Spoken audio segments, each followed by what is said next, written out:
మేము అగ్ర కులస్తులం, మేము ఏ చెప్తే కాదే నడుస్తుంది.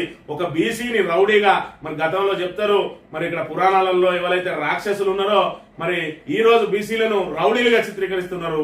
మరి ఇక్కడ ఏదైతే పురాణాలలో మరి వాళ్ళు మహర్షులు, ఋషులు, క్షత్రియులు వాళ్ళందరూ కూడా మరి ఇక్కడ ఏదైతే శూద్రులందరినీ కూడా రాక్షసులుగా చిత్రీకరించిండ్రు.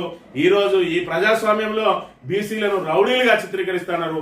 వాళ్ళు చేయరు, వాళ్ళు రౌడీజం చేయరు, పోలీసులను అడ్డం పెట్టుకుంటారు, లేదంటే కింది స్థాయిలతోటి రౌడీజం చేయిస్తారు. ఏమన్నంటే వారి మీద ఉల్టా కేసులు పెట్టిస్తారు. మంత్రిలో చూస్తా ఉన్నాం మరి ఎన్ని అరాచకాలు చేసిండో.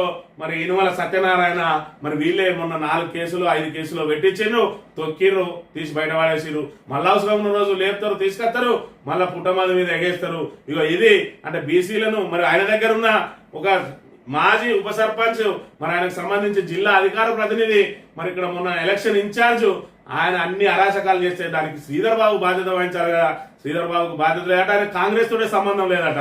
అంటే రేపు ఐలు ప్రసాద్ చేసినా, రేపు వైనాల్ రాజు చేసినా, భాస్కర్ రావు చేసినా, రమణారెడ్డి చేసినా, ఇక్కడ నుంచి ఎవరు చేసినా కూడా, ఇక్కడ మండల పార్టీ అధ్యక్షుడు మరి ఇక్కడ ఇంకెవరు చేసినా కూడా వాళ్ళకు సంబంధమే, కానీ సార్కు సంబంధం ఉండదు.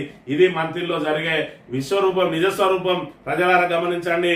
బయటికి కనబడేటి అన్ని మరి ఇక్కడ కరెక్ట్ కాదు. నాణానికి 2 వైపులు ఉంటాయి. మీకు మంత్రిని బయట కనబడేది నాణానికి ఒకవైపు మాత్రమే. నాణానికి యువతల వైపు చూసుకున్నట్టయితే అనేక అక్రమ కేసులతోటి వేధింపులు జరుగుతున్న అంశాన్ని ఇక్కడ ప్రధానంగా గమనించాలి. ఇది ప్రజలారా మంత్రిని నిజ స్వరూపం, విశ్వరూపం.